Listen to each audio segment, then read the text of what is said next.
ভজনী তাই গৌর রাধে শ্যাম। জপ হরে কৃষ্ণ হরে রাম, ভজনী তাই গৌর রাধে শ্যাম। জপ হরে কৃষ্ণ হরে রাম।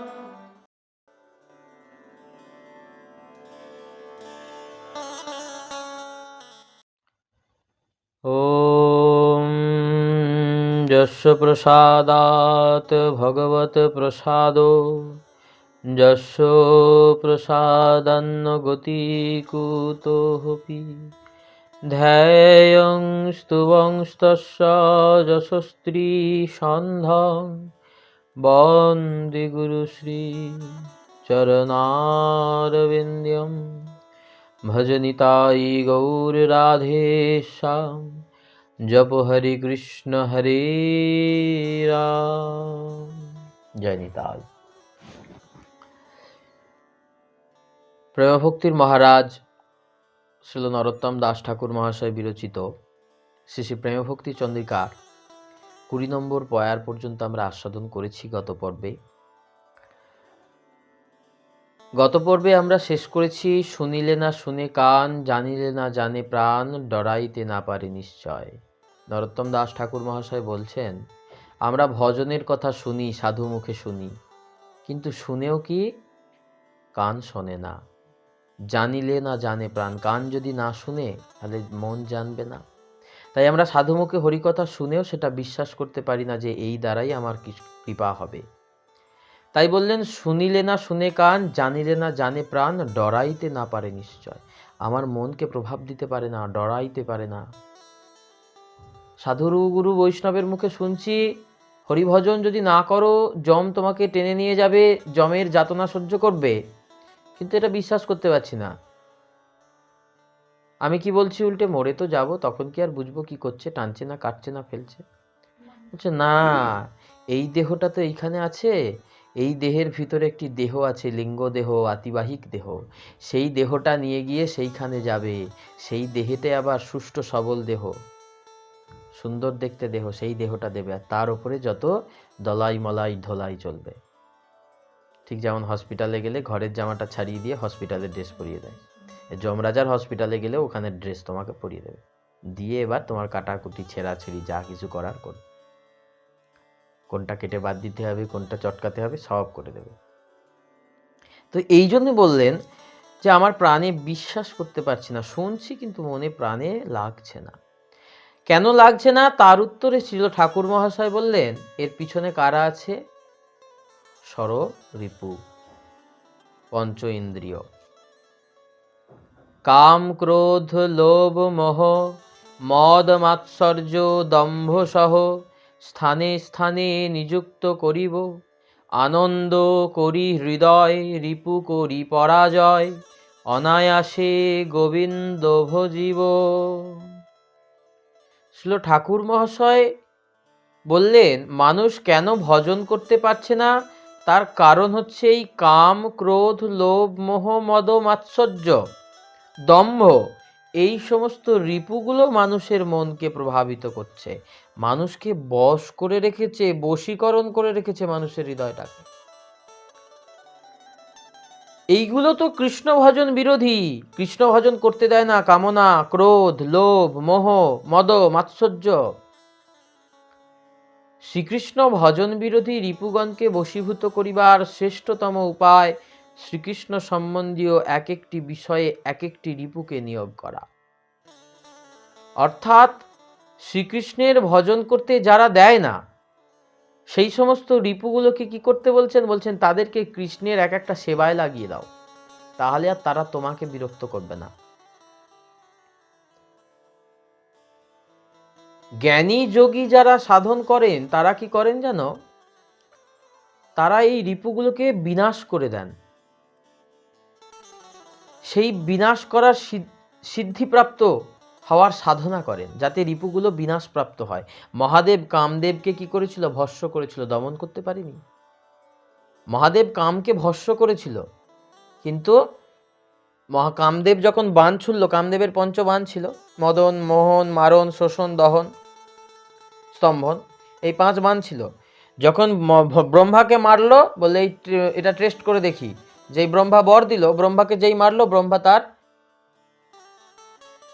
কন্যার পিছনে ধাবিত হলো, কামেনার জারে বশবর্তী হলো। তো কামনায় বশবর্তী হয়ে কামের বাণে ব্রহ্মাও ঠিক থাকতে পারলো না। কেন? কামনাকে দমন করতে পেরেনি। দমন করা আর বিনাশ করা, যাকে বিনাশ করবে সে আবার শেষ উঠে যাবে, আবার তোমার জেগে উঠবে, কিন্তু দমন করতে হবে। মহাদেবের কাছে গেলেন পরীক্ষা করার জন্য, যে আমি 5টা বাণ পেয়েছি, সেই 5টা বাণে দেখি কাজ হয় কেমন। মহাদেবকে পরীক্ষা করলেন, মহাদেবের রেতস্খলন হলো, সেই রেতস্খলন থেকে কার্তিকের জন্ম হলো, সরানন কার্তিক।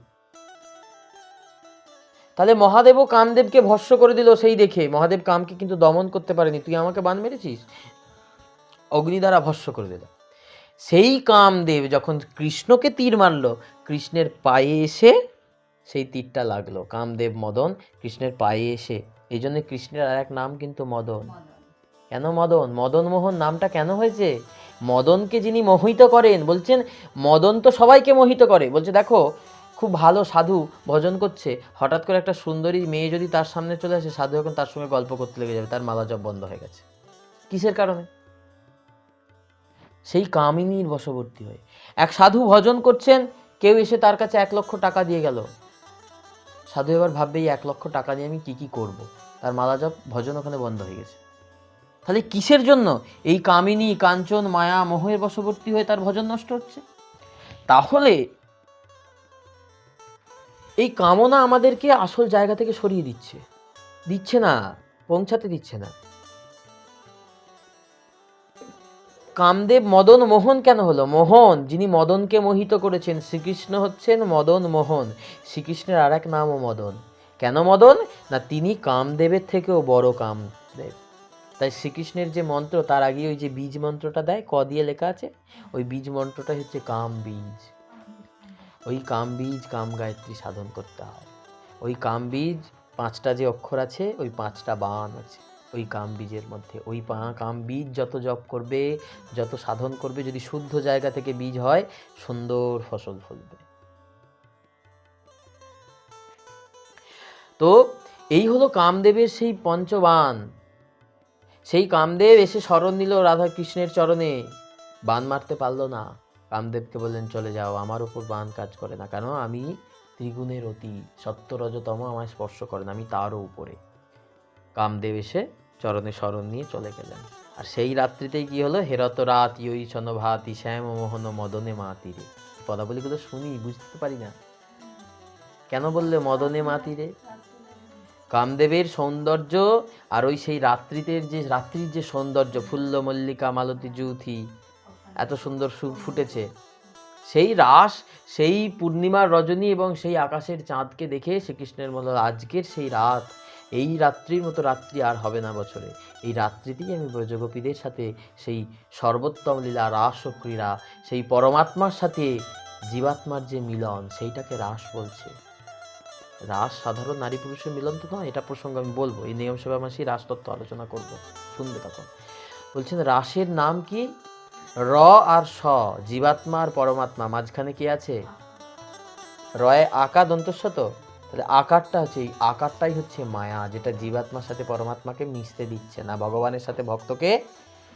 ওই আকারটা দৈবী হেসাঙ্গুণময়ী মম মায়া দূরত্ব।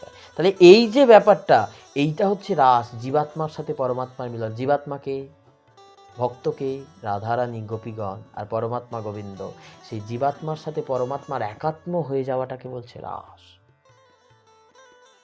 রস বৈষ, উপনিষদে বলছেন রস বৈষ এস রাস, এই পরম রসের আস্বাদন।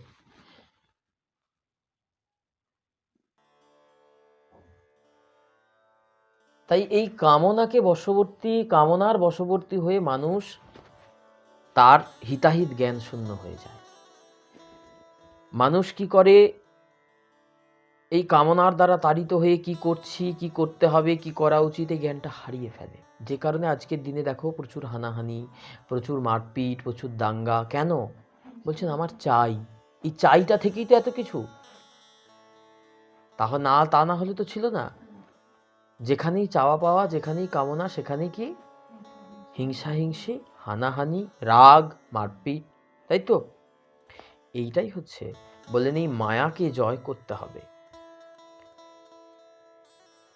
তাই জ্ঞানী যোগী চেষ্টা করেন এই কামকে বিনাশ করার জন্য, কিন্তু তারা পারে না। কঠোর চেষ্টা করে কিন্তু কখনোই সিদ্ধি লাভ হয় না। যতই কৃচ্ছ সাধন দ্বারা কামাদি রিপুকে বিনাশ করতে চেষ্টা করো, কখনো বিনাশ করতে পারবে না। ইন্দ্রিয়কে দমন করার যতই প্রয়াস করো, পারবে না। কেন? কেন বলছে? তোমার বাড়ির চারদিকে পুলিশ পোস্টিং আছে, তাই তোমার বাড়ির ভেতরের লোক কিছু করতে পারছে না। এখন চোরের বাড়িতে যদি পুলিশ পোস্টিং দিয়ে রাখে চারদিকে, চোর চুরি করতে পারবে? বেরোতে পারবে? পুলিশ যদি সরিয়ে নেয় কি হবে? তাহলে পুলিশ পোস্টিং দেওয়ার কারণে কি চোর চুরি করা ছেড়ে দেবে? কোনোদিন দেবে না। কেন? ওই চোরকে নিয়ে এসে যদি থানায় মেরে ঢালাই মেলাই করা হয়, কি হবে? উদরূপ ঠেঙানো হলো, তখন কি হবে? আস্তে আস্তে সে ভয়েতে, দু একবার যদি এরকম ধরে নিয়ে এসে তাকে ঠেঙানো হয়, তখন কি করবে? সে ভয়েতেই চুরি ছাড়বে। ঠিক তেমনি আমাদের এই কাম ক্রোধ লোভ, বলছে আমি তো মাছ মাংস খাই না, দেখতে পাও না তাই খাও না। নাকে গন্ধ এলেই মনে হয় কতদিন খাইনি, ছেড়ে তো দিয়েছি। এইটা না, এটা বাস্তব উদাহরণ দিলাম আমি। এরকম অনেকই মানুষ আছে, বলেন এইটা না। ভগবান গীতায় বলেছেন এইরকম ত্যাগ হওয়া না, আসক্তিযুক্ত ত্যাগ হলে হবে না। ত্যাগটা কিরকম হবে? বললেন বাঁদরের মর্কটের বৈরাগ্য যেন না হয়। বলছে মর্কটের বৈরাগ্য কেমন? বাঁদরকে কলা যতক্ষণ না দেখাবে, ও কলা চাইবেও না, দেখবেও না, কিছু। কলা দেখে ফেললে তোমার কাছ থেকে নিয়েই ছাড়বে। ঠিক তেমনি বাঁদর কলা খায়নি মানে সে বৈরাগী, একবার খাবেই না, কিছু না, ভাবে বাঁদর তো কিছু খাচ্ছে না, কঠোর বৈরাগী না। সামনে দেখতে পেলেই বিষয় বৈভব, বিষয় বিষ পেলেই আকৃষ্ট হয়ে যাচ্ছে এদিকে। এটা বিষয় ত্যাগ নয়, নির্লিপ্ত হওয়া। তোমার সামনে সাধু তো তার সামনে কাঁচে মণি পড়ে থাকলেও ফেলে দিত। ওই যে বণিকটা গেছিল ওই জুতোওয়ালার কাছে, রুইদাসের কাছে, রুইদাস তার চালের খড়ের ভিতর গোজা ছিল কি একটা পরশ পাথর, পরশমণি। পরশমণিটা বের করে বণিককে দিল, দেখো এটা তোমার কাছে কাজে আসতে পারে কিনা। বলছে হ্যাঁ গো, তুমি জুতো সেলাই করছো আর তোমার কাছে পরশমণি রয়েছে, তুমি এটা আমায় দিয়ে দিচ্ছ?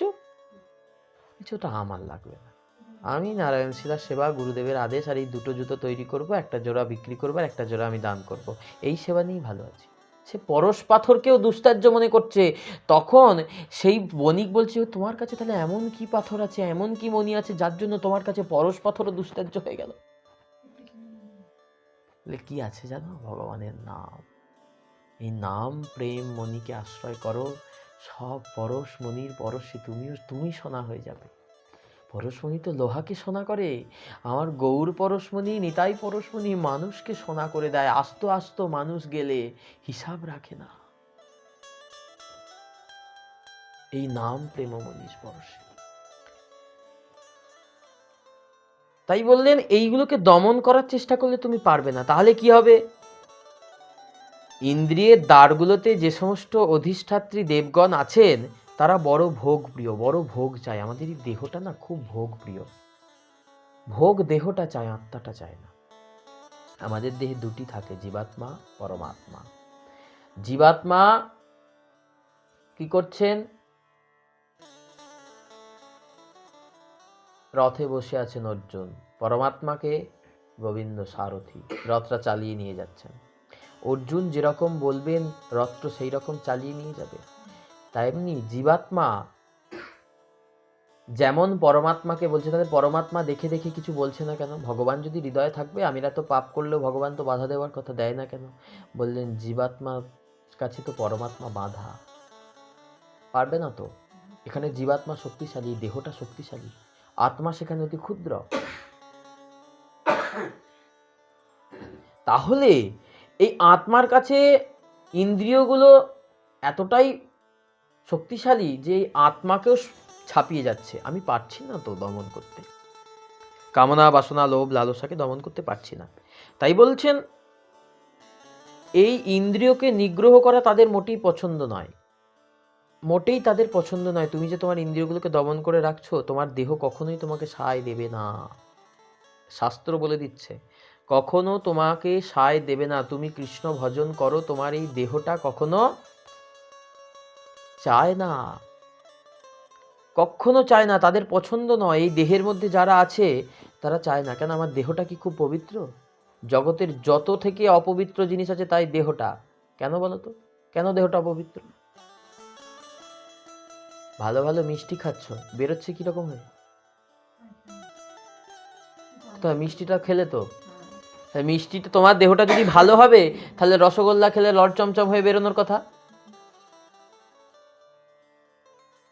তাই তো? সন্দেশ হয়ে বেরোনোর কথা, ছানা চিনি খেয়ে নিলে। তোমার দেহটা যদি এত পবিত্র হতো, আমার দেহটা বেরোচ্ছে না তো, হচ্ছে না। আমার দেহের যত দ্বার আছে দেখবে প্রত্যেকটা দ্বার দিয়ে শুধু দুর্গন্ধ বেরোয়। একদিন দাঁত না বাজলে মুখ দিয়ে কি বেরোবে? বলে তোর মুখের সামনে যাওয়া যাচ্ছে না। কেন? মুখ, তোমার দেহটা যদি এত পবিত্র, আমার দেহটা যদি এত পবিত্র, তাহলে আমার মুখ দিয়ে কেন বেরোয় না? সুগন্ধ বেরোতো তো, চন্দনের গন্ধ। এই জন্য বললেন এই দেহটা কখনো কৃষ্ণ ভজন করতে চায় না, একে জোর করে লাগানোটাই হচ্ছে ভজন। বলে আমার পা দুটো কোনোদিন যেতে চায় না কৃষ্ণের কাছে, পা দুটো কোনোদিন সাধুর চরণে যেতে চায় না, কানটা কখনোই চায় না ভাগবত কথা শুনতে, চোখটা কখনোই চায় না মন্দিরের দিকে তাকাতে, হাতটা কখনোই চায় না কৃষ্ণ সেবা করতে, কোনোদিন চাইবে না। কিন্তু যখন তুমি তার বিরুদ্ধে গিয়ে তুমি করবে, কি হবে? কৃষ্ণ দেখবে সে আমার জন্য চেষ্টা করছে ওই মা যশোদার দড়ি দিয়ে বাঁধার মতো। সারাদিন যখন মা যশোদা চেষ্টা করছেন দড়ি দিয়ে বাঁধতে পারছেন না, কৃষ্ণের দেখে কষ্ট হলো, মা সারাদিন তো আমায় বাঁধতে চেষ্টা করলো, আর কত করতে, এবার আমি কৃপা করে বাঁধা দিই। ভগবান দেখবেন ভক্ত তো এত দিন আমার চেষ্টা করলো, এত কষ্ট করলো আমাকে, আমাকে তার আমার চরণে তার মনটাকে বাঁধার জন্য, এবার আমি একটু তাকে কৃপা করি। এখানেই ভগবানের কৃপা, এখানেই তার কৃপার সার্থকতা। বললেন তুমি যে কৃপা কৃপা করে চিৎকার করছো, যোগ্যতা চাই তো, চাকরি চাকরি করে ছুটলে হবে? চাকরি পাওয়ার যোগ্যতা না থাকলে কে দেবে চাকরি? তেমনি গোবিন্দের চরণে কৃপা পেতে গেলে গোবিন্দের কাছে তো যোগ্যতার প্রয়োজন হয়। যোগ্যতা বিনা তো কিছু লাভ করা যায় না, এ তো শাস্ত্র বারবার ঘোষণা করেছেন, যোগ্য ব্যক্তি পায়। এই জন্য বললেন শ্রদ্ধাবান লভতে জ্ঞানম, এমনি তো বলেনি। যার অন্তঃকরণে শ্রদ্ধা হয়েছে তিনিই লাভ করতে পারবেন জ্ঞান, অন্য কারোর লাভ হবে না জ্ঞান লাভ, কারণ শ্রদ্ধা ব্যতীত জ্ঞান পাওয়া যায় না। শ্রদ্ধাবান লভতে জ্ঞানম। আর কি বললেন? বিদ্যা দদাতি বিনয়ম। বিদ্যা কার হয়? যে বিনয়, বিনয়ী তার বিদ্যা হয়, আর বিদ্যা হলে কি হয়? তার বিনয় হয়। বলছেন বিদ্যা হলে কি হবে? সে বিনয়ী হবে। বিদ্যা দদাতি বিনয়ম বিনয়াৎ জাতি পাত্রতাম। বিনয় হলে, বিদ্যা হলে সে বিনয়ী হবে, আর যে বিনয়ী সে বিদ্যা পাবে। বুঝে গেল? তো এই হচ্ছে আমাদের সাধন। তাই আমাদের মনটাকে বারবার ছুটে যাবে। বললেন তুমি জব করতে বসেছো, একটু ভাবলে আমি আজকে 15 মিনিট টাইম আছে, কিছু কাজ নেই, একটু বসে ভগবানের চিন্তা করি। কিছু না, ভগবানের চরণটা চিন্তা করো, আর কিছু তো বলেনি। রাধা কৃষ্ণ চরণ ধ্যান, এটাই আমাদের সাধন। মহাপ্রভু বলেছেন ভগবানের চরণটা, যে মন্দিরে যেমন ভগবানের পাটা দেখেছো, ভগবানের পাটা চিন্তা করো, আঙুলগুলো এইরকম, এই জায়গাটা এরকম, বা চরণের চিহ্ন যার মনে আছে, কোন চিহ্ন কোথায় আছে, সেই চরণ চিন্তা করো। বারবার দেখবে মনটা সংসারে চলে যাচ্ছে, বারবার মনে হবে এটা হয়নি তো, ওটা ওখানে বাকি আছে, এ আমার কাছে এই বলেছিল, ও ওই করেছিল, আবার সেই জায়গা থেকে মনটাকে এখানে লাগিয়ে আনতে হবে। এইভাবে একদিন লাগাতে লাগাতে মনটাকে ওখান থেকে টেনে আনতে আনতে, মনটাকে কৃষ্ণচরণে পৌঁছাতে পৌঁছাতে একদিন দেখবে আর হচ্ছে না, তখন জানবে কৃপা হয়ে গেছে, তখন জানবে কৃপা হয়ে গেছে। কেন? তখন গোবিন্দ তোমার হৃদয়ে স্থির হয়ে গেছে। কিন্তু তুমি কোনোদিন এই চেষ্টাটাই করলে না, গোবিন্দ ধরা দেবেন কি করে? গোবিন্দ তো ধরা দেবেন না। তোমার সাধক, তোমার এই সংসার দশা তো মোচন হবে না, কারণ একটা জীবনে না একটা জীবনে তোমাকে এই সংসার দশা মোচন করতেই হবে। তাহলে এই জন্মে যদি তুমি কিঞ্চিত প্রচেষ্টা না করে গেলে, পরের জন্মে তুমি কি করে আশা করো যে পরের জন্মে আমি ভজন করব? কারণ এই জন্মে তুমি ভজন না করলে পরের জন্মে তো ভজন হবে না। তুমি মাধ্যমিক পাস না করলে তো তোমাকে 11-এ উঠবে না। বছর শেষ হয়ে গেলে ভাবছো আমাকে 11-এ তুলে দেবে না, মাধ্যমিক পাস করতে হবে তোমাকে। বছর শেষ হয়ে গেছে বলে, এই জীবনটা আমাদের বছরের মতো, বছর শেষ হয়ে গেছে বলে পরের জন্মে আমি আবার ভজন করব না। তুমি তো ভজনের কোনো চেষ্টাই করলে না, তাহলে সেই ভজনের চেষ্টাই যদি না করলাম, তাহলে আমার পরের জন্মে গিয়ে ভজন করব, বা বাকি জন্মে বাকি যা দিন আছে সেখানে গিয়ে করব, হবে না।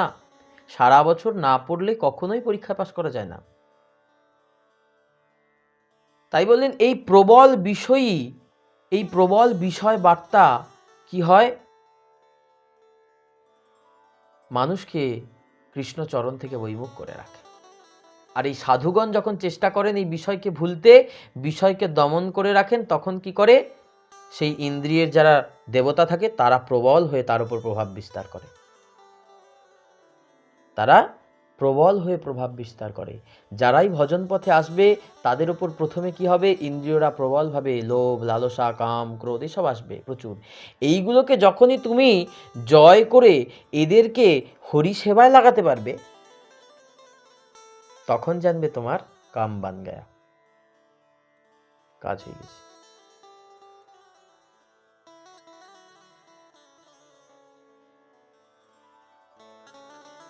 তাই বললেন, কিন্তু সাধক যদি সেই সাধনটা পাকা করতে না পারে, সাধন যদি তার সাধনাটা পাকা করতে না পারে, সাধক কি হলো, ওই চোর যতদিন বন্দী ছিল ততদিন বন্দী ছিল, যেই ছাড়া পেয়ে গেল সে আবার চুরি করছে। তেমনি আমরা অনেক সময় দেখি কৃষ্ণ ভক্তেরও পতন হয়।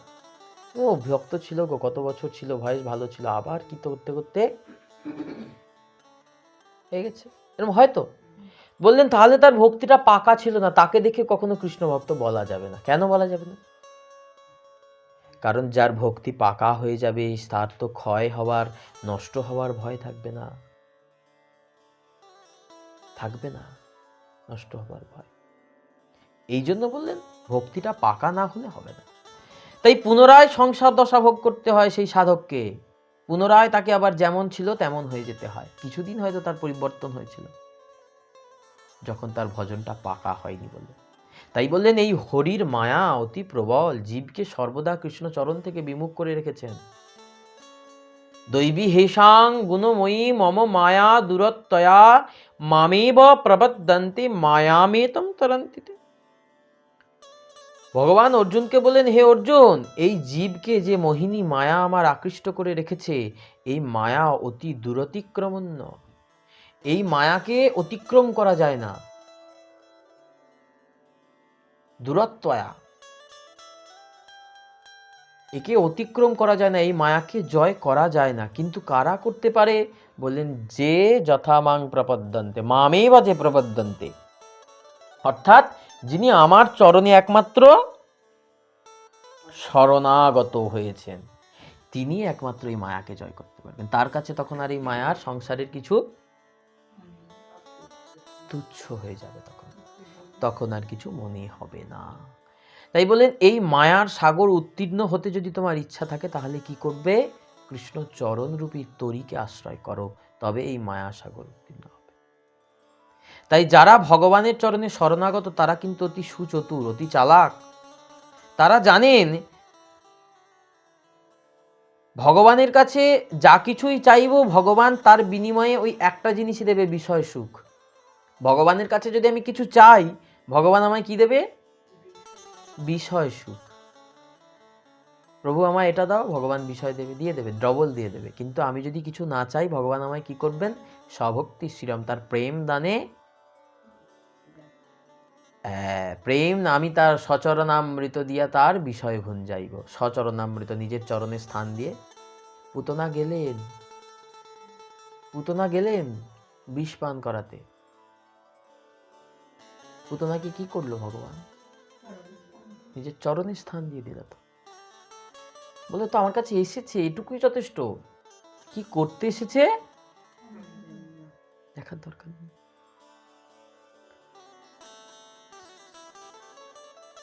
তাই বললেন ওই ঘৃণ্য যে বিষয় রস, তার নেশা ত্যাগ করতে একমাত্র তুমি সমর্থ হবে যখন ভগবত নামের স্মরণে তুমি আসবে। এই নাম, আমার নামে যে ক্ষমতা, আমার মধ্যে সেই ক্ষমতা নেই অর্জুন। গোবিন্দ নামে যে ক্ষমতা, গোবিন্দে সেই ক্ষমতা নেই। বলে কেন? নামে ক্ষমতা আছে, তোমার মধ্যে ক্ষমতা কেন নাই? বলে নাই। বলছে নামের যে ক্ষমতা, স্বরূপের ক্ষমতা সেটা না। কিরকম? এর প্রমাণ দিয়েছেন নবদ্বীপের প্রভুপাদ প্রাণগোপাল গোস্বামী, নিত্যানন্দ বংশবতংশ, নিত্যানন্দ বংশ সন্তান।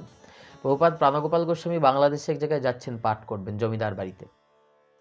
সেখানে পাঠ করতে গেছেন, তো একটা নদী পেরোতে হয়। তো নদী পেরোতে হয়, সেই নদীতে নৌকার মাঝি পার করবে, রাত হয়ে গেছে, সে আর খেয়া দেবে না, সব নৌকো পারে বেঁধে দিয়ে উঠে বাড়ি যাচ্ছে। সে এবার সন্ধে হয়ে গেছে, এবার সেই গোস্বামী প্রভুপাদ তিনি গিয়ে ঘাটে বলছেন, ও মাঝি আমাকে একটু পার করে দেবে?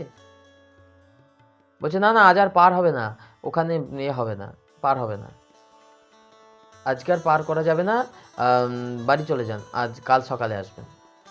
বলছে আমি অনেক দূর থেকে এসেছি, জমিদার বাড়িতে যাব। বলে না না, পার হবে না, হবে না। যেই বলেছেন, ওই জমিদার বাড়িতে যিনি পাঠ করবেন, প্রভুপাদ প্রাণগোপাল গোস্বামী নবদ্বীপ থেকে, আমি পাঠ করব। ও আপনি আপনি আপনি তখনই নৌকা খুলে তাকে পার করে দিচ্ছে। তাহলে যেটা স্বরূপে পারলো না, নিজের দেহ পারলো না, সেটা নাম পেরে দিল। যেই বললো আমার নাম প্রভুপাদ প্রাণগোপাল গোস্বামী, তখন বললো ও আপনি আপনি সেই পাঠক, তাহলে তো আপনাকে পার। তাহলে ভগবান বললেন নামে যে ক্ষমতা আছে, আমার স্বরূপে সেই ক্ষমতা। এই জন্য বললেন ভক্তিসূত্রে গ্রন্থি করি, লহজীব কণ্ঠ করি, দূরে যাবে ত্রিতাপের জ্বালা। বললেন এই নামের ক্ষমতা এত। ভগবান বললেন তদেব রম্যম রুচিরম নবম নবম তদেব সস্সন মনসো মহোৎসবম। যত নাম করবে নিত্য নিত্য আনন্দ হবে। ভগবান রুচিরম নবম নবম, তোমাকে নতুন নতুন আস্বাদন দেবেন। ভগবত মাধুর্য রস এতটাই মিষ্ট, এতটাই সুখদায়ক যে এই সংসারের দুঃখটা তোমার কাছে তখন কিছু মনেই হবে না। কিন্তু আগে তো তোমায় এই রসের মাঝারে ডুবতে হবে। তুমি যদি ওই গামলার ধারে বসে রস খেয়ে যাও, তাহলে তো তুমি আর ভগবানের চরণে পৌঁছাতে পারবে না।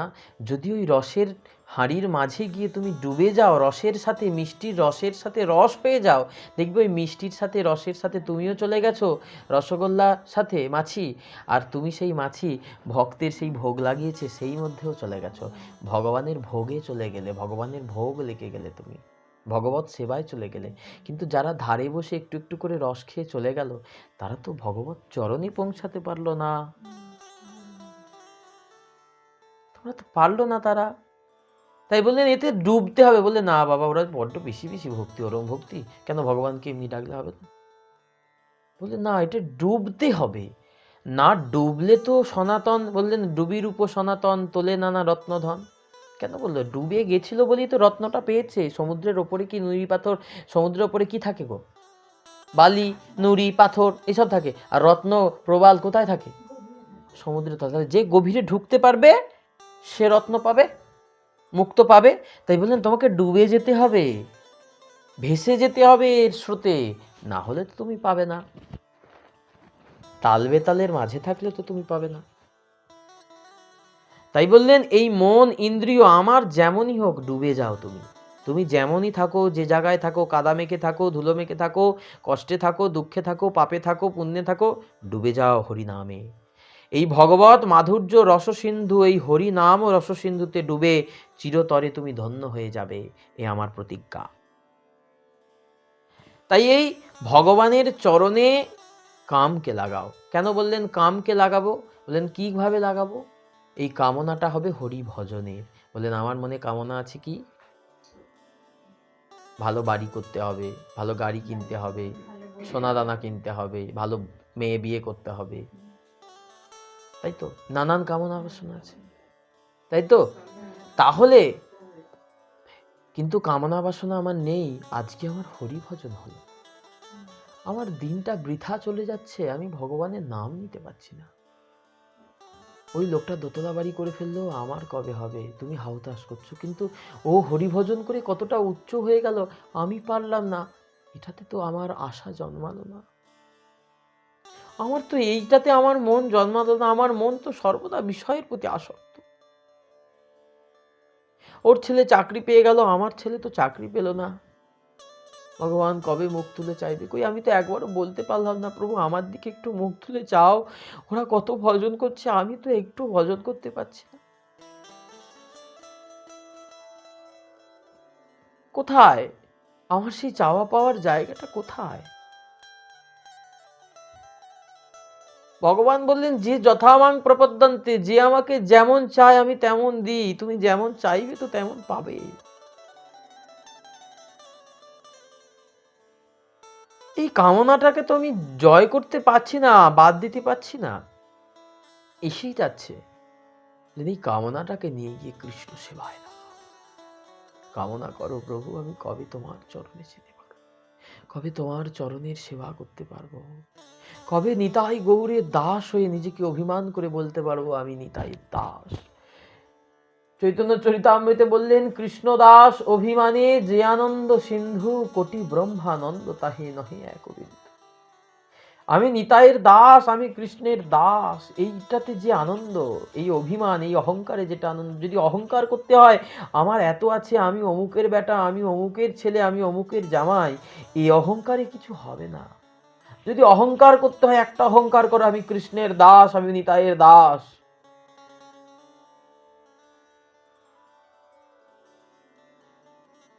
এই অহংকারে অহংকার করো, এই গর্ব করো।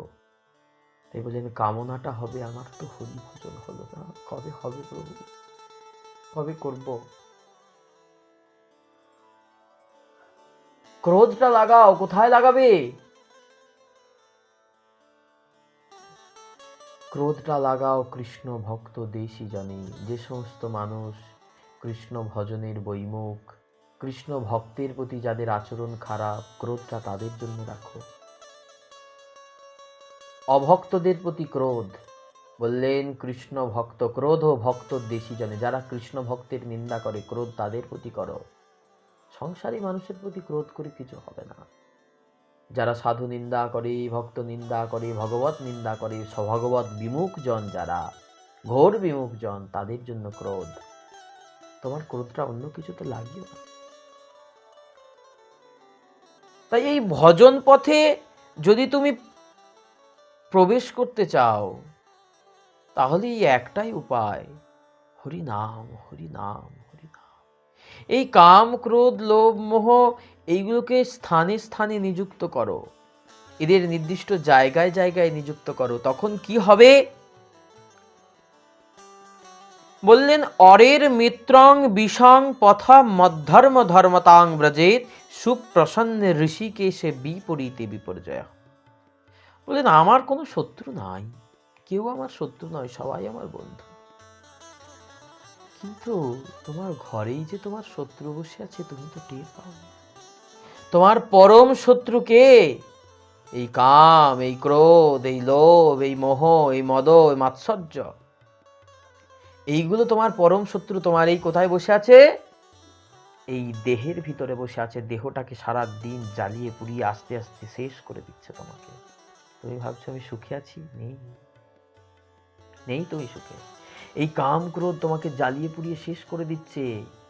তোমার ভিতরে শত্রু বসে আছে, তোমার বাইরে শত্রু কটা আছে, কি করবে? জন্মে জন্মে এরা তোমাকে শেষ করে দিচ্ছে। এদেরকে জয় করো, দেখবে বাইরের শত্রু জয় হয়ে গেছে। তাই বললেন, যিনি হরির প্রতি অচলা ভক্তি রাখেন এবং হরি যার ভক্তিতে প্রসন্ন হন, তার শত্রু ও মিত্র হয়ে যায়। অরের মিত্রং বিষং, তার কোন শত্রুগুলো মিত্র হয়? বলেন এই কাম, ক্রোধগুলো তার মিত্র হয়ে যায়। কেন? বললেন কাম আমাকে বড় শত্রুতা করছে, কাম আমাকে বিষয়ের দিকে টানছে। যেই তুমি কৃষ্ণ ভজনের উদ্দেশ্যে এলে, দেখবে ওই কামনাটা তখন বিষয় থেকে ছুটে এসে মনে হচ্ছে কোথায় পাঠ হচ্ছে একটু শুনতে যাব, কোথায় কৃষ্ণ নাম হচ্ছে একটু শুনতে যাব। দেখলে কামনা বাসনাটা ছিল সংসারের প্রতি, হঠাৎ করে পাল্টে গেল কি করে? বললেন যিনি কৃষ্ণর চরণে আসেন, তার শত্রু ও মিত্র হয়ে যায়। বিষ তাহাকে অমৃতের ন্যায় অমরত্ব দান করে। প্রহ্লাদ মহারাজকে কালকুট বিষ পান করালেন, বিষের নাড়ু দিলেন। প্রহ্লাদ মহারাজের তো কিছু হলো না। বললেন তিনি এত হরিনামামৃত পান করেছেন, এই বিষও তার কাছে কাজ করছে না, অ্যাকশন কাজ করছে না। তাহলে এই হরির নাম এমন অমৃত, এই অধর্মকেও ধর্ম করে দেয়, অধর্ম আচরণকারীকেও ধর্ম আচরণ করায়, নামের আশ্রয়। কিন্তু নিতে হবে, তুমি যে অবস্থায় থাকো, যেমনই থাকো, নামের আশ্রয় নাও। তখন এইগুলো তার সেবা করে, এই কাম, ক্রোধগুলো, এই ইন্দ্রিয় রিপুগণ তার সেবা করে, যে ব্যক্তি তার সেবা করেন। তাই আমরা শ্রী হরির চরণাশ্রিত ভক্ত। ঠাকুর মহাশয় বলছেন, আমরা কাম, ক্রোধ, লোভ, মোহ, মদ, মাৎসর্য, দাম্ভিক, এই সমস্ত এদেরকে বিনাশ করার চেষ্টা না করে এদেরকে দিয়ে গোবিন্দ সেবার যথাযোগ্য স্থানে লাগাবো। হরি ভজনের জন্য যেখানে যাহার প্রয়োজন সেখানে সেটা নিযুক্ত করব, সংসারে নয়।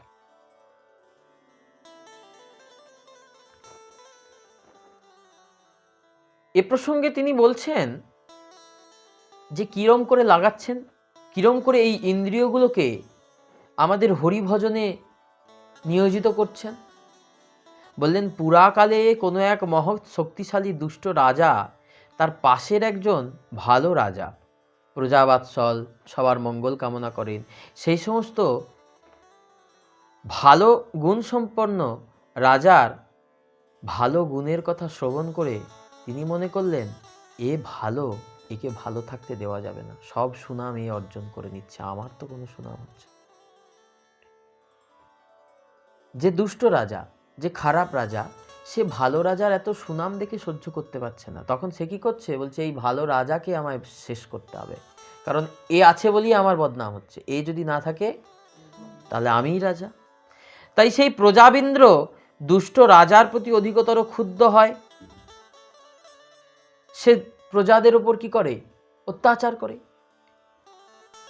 আর সেই ভালো রাজার গুণকীর্তন করে। তখন তিনি বলেন এ ভালো থাকলে আমি তো ভালো থাকতে পারবো না, ভালো রাজা থাকলে আমি ভালো থাকতে পারবো না। তাই সে মাৎসর্যের জ্বালায় অস্থির হয়ে পড়ে। মাৎসর্য মানে কি, হিংসা, পরশ্রী কাতরতা, অন্যের ভালো আমি সহ্য করতে পারি না। কেউ যদি ভালো খায়, ভালো পড়ে, ভালো ঘুমায়, ভালো হাসে, ভালো খেলে, আমার সহ্য হয় না, এটাকে বলছে মাৎসর্য। তেমনি ওই দুষ্ট রাজার কি হয়েছে, ওই রকম হয়েছে। তখন তিনি বললেন শোনো, ওই যে ভালো রাজা আছে, ওর মাথা যে ছিন্ন করে এনে দিতে পারবে তাকে আমি 10 লক্ষ স্বর্ণ মুদ্রা দেবো, পুরস্কার দেব। এই শ্রবণ করে সেই ভালো রাজা কি করলো, পালিয়ে গেল রাজ্য ছেড়ে। রাজ্য ছেড়ে পালিয়ে গেল। সে বনে গিয়ে জটা দাড়ি ধারণ করে কি করছে, সাধু হয়ে বসে গেছে, চিনতে পারবে না। একদিন এক ব্রাহ্মণ কন্যা দায়গ্রস্ত, অর্থাৎ তার মেয়েকে বিয়ে দেবে, তার টাকার প্রয়োজন। সেই কন্যা দায়গ্রস্ত ব্রাহ্মণ সেই ভালো রাজার অনুসন্ধান করতে করতে সেই ছদ্মবেশী যে সাধু রাজা, ছদ্মবেশী সাধু রাজা, যে সাধুর ছদ্মবেশে বসে আছে, সেই সাধুর কাছে গিয়ে বলছে, সাধু বাবা, আমি এক হতভাগ্য ব্রাহ্মণ, আমি সে এক নরপতির, এক রাজার সন্ধান করছি, যার মাথাটা কেটে নিয়ে গিয়ে দিতে পারলে আমার মেয়ের বিয়ে হবে, 1 লক্ষ 10 লক্ষ স্বর্ণ মুদ্রা দেবে, আমার বিয়ে হবে। তিনি তো আজ রাজত্যাগী ভিক্ষুক, তিনি আপনাকে অর্থদান কি রূপে করবেন? বলছেন যিনি ভালো রাজা তিনি তো চলে গেছেন, তাহলে তার আপনি মাথাটা পাবেন কি করে? আর এনে দিলেও আপনি, সে তো আজকে রাজা নয়, সে তো ভিক্ষুক হয়ে গেছে, সে তো ভিখারি, তার তো আর কিছু নেই, তাহলে তার মাথাটা কেটে নিয়ে গেলে, একটা ভিখারির মাথা কেটে নিয়ে গেলে আপনি কি করে পাবেন? তার তো রাজের সিংহাসনে যতক্ষণ আছে ততক্ষণ সে রাজা, তারপর তো আর নাই, তাহলে আপনি কি করে পাবেন? তখন বলছেন আমার দৃঢ় বিশ্বাস তিনি যে অবস্থাতেই থাকুন না কেন, তার মতো এত ভদ্র, এত সুন্দর মানুষ, এত ভালো মনের মানুষ, তার সঙ্গে আমার যদি দেখা হয়, তিনি অবশ্যই আমার মোচন করবেন, অবশ্যই আমার দুঃখ মোচন করবেন। তখন সেই ছদ্মবতী নরপতি ব্রাহ্মণকে আশ্বাস দিয়ে বললেন, সেই দুষ্ট রাজার রাজসভায় চলো, আমি সেই রাজার ঠিকানা জানি, বলবো রাজসভায় গিয়ে। তখন সেই ব্রাহ্মণের সাথে সেই ছদ্মবেশী রাজা, সাধুর ছদ্মবেশী রাজা এসেছেন, এসে বললেন, হে মহারাজ, আপনি যে ঘোষণা করেছেন অমুক রাজার মাথা এনে দিলে আপনি তাকে 1 লক্ষ স্বর্ণ মুদ্রা দেবেন, আমি সেই রাজা, এ নিন আপনি আমার মাথা ছেদ করে একে 1 লক্ষ স্বর্ণ মুদ্রা দেন, এই দরিদ্র ব্রাহ্মণের মেয়ের বিয়ে হবে এই স্বর্ণ মুদ্রা পেলে। খারাপ রাজা তো দেখি অবাক হয়ে গেছে, ভালো শুনেছি, যে এত ভালো তো আমি শুনি। বললেন হিংসায় যা হয় না, লাভে যা হয় না, লোভে যা হয় না, চরে যা হয় না, ভালোবাসায় তা হয়। এটা বিবেকানন্দের কথা। এই দুষ্ট নরপতি, ওই ভালো সুনরপতির, সুরাজার ওই অত শিষ্টাচার, অত ভদ্রতা দেখে নিজের বড় লজ্জা হলো। হায় হায়, এত ভালো মানুষ, তার জন্য আমি সত্যিই তো সম্মানের যোগ্য, একেই তো প্রণাম করা উচিত, এর মতো না হলে কে কে প্রণাম করে যায়। তখন তিনি সেই ভালো রাজার কাছে নতজানু হয়ে ভিক্ষা করে বলছেন, আমি বড় অন্যায় করেছি, আমার ক্ষমা চাইছি। তখন 2 রাজার মধ্যে বন্ধুত্ব হয়ে গেল, আর সেই ব্রাহ্মণকে 1 লক্ষ স্বর্ণ মুদ্রা দিয়ে দিল। অর্থাৎ সেই রকম এই যে কাম রিপু, এই যে কামাদি রিপু আমাদের প্রাণঘাতক শত্রু, প্রাণঘাতক শত্রু। আমি যদি এখন তাদেরকে তরোয়াল নিয়ে উঁচিয়ে বলি তোদের কাউকে আমি বাঁচতে দেব না, কি হবে? তারা আমার উপর কি করবে?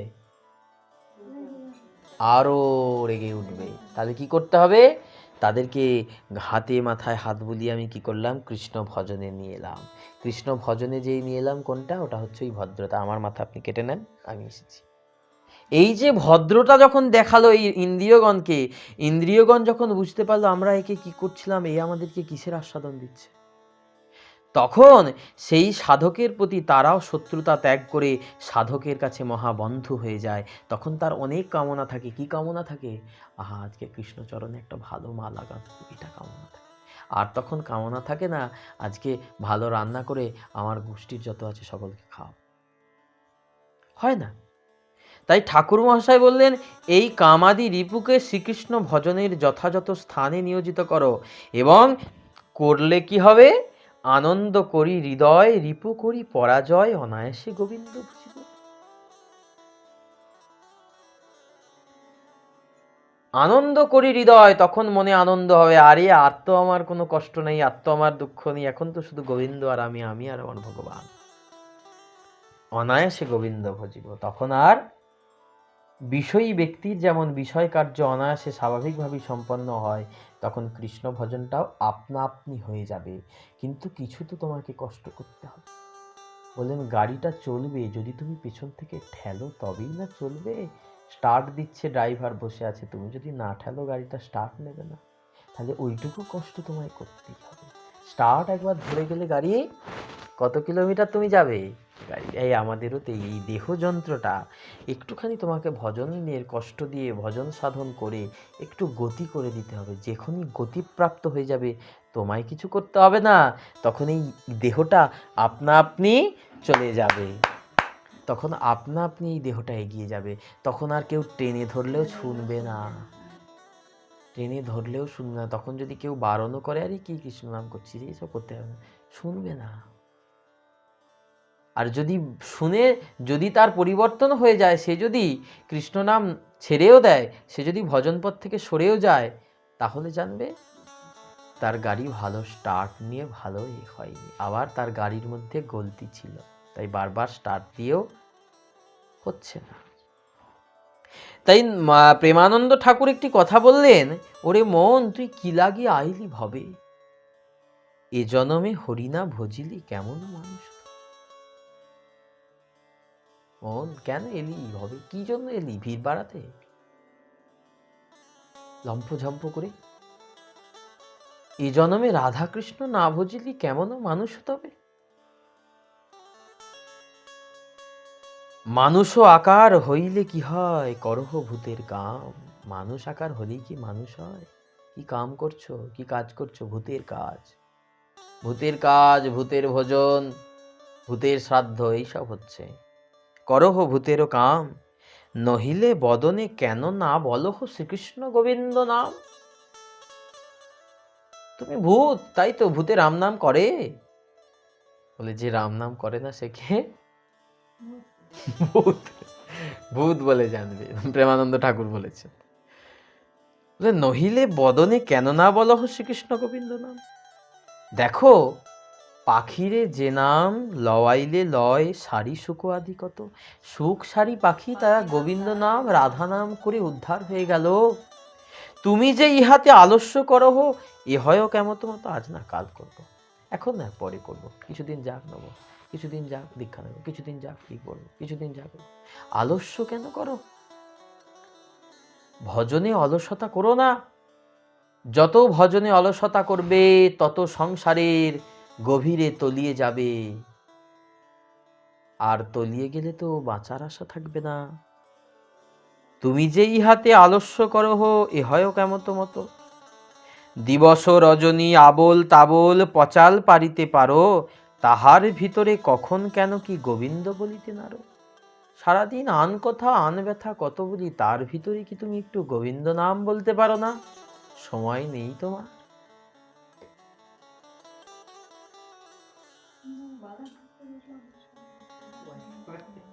ভজিব বলিয়ে কহিয়া আইলি, ভুলিলি কি সুখ পেয়ে।